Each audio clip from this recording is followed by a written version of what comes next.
सफल होना है तो चलना ही होगा। यही मेरा आज का टॉपिक है। आपने कभी बहती हुई नदी को ध्यान से देखा है? बड़ी तेजी के साथ अपने ऑर्गेनिक पॉइंट से बहना शुरू करती है। शुरुआत से ही उसका लक्ष्य अपनी मंजिल सागर को प्राप्त करना होता है। रास्ते में हजारों बाधाएं आने पर भी वह लगातार बहती रहती है।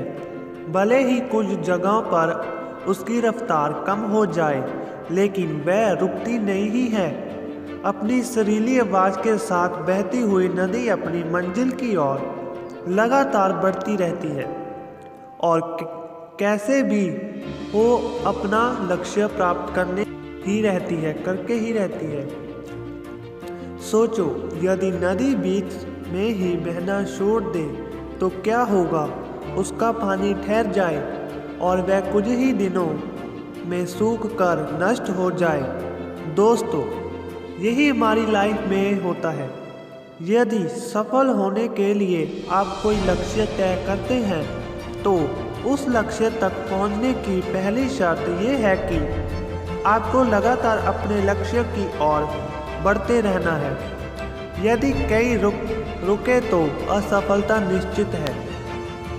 अपने मनपसंद लक्ष्य तक पहुंचना आसान कार्य नहीं होता।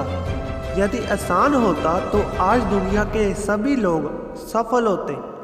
असफलता के रास्ते में बहुत ही बाधाएं सामने मुंह फैलाए खड़ी मिलती हैं। ये बाधाएं हमें रोकने की पूरी कोशिश करती है।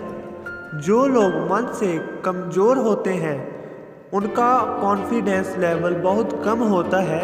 वह इन परेशानियों के आगे झुककर जाते हैं और असफलता को स्वीकार कर लेते हैं और बाद में अपने भाग्य को कोसते हैं। लेकिन आप जैसे वीर लोग इन परेशानियों का सीना तान कर सामना करते हैं। भले ही टारगेट तक पहुंचने की स्पीड में कुछ समय के लिए कमी आ जाए, लेकिन रुकते कभी नहीं हैं। और जो रुकते नहीं हैं उन्हें अपनी मंजिल तक पहुंचने से कोई नहीं रोक सकता।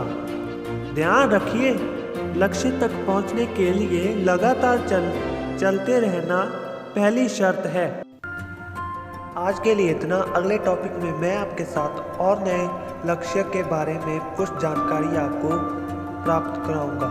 आज के लिए इतना। Thank you.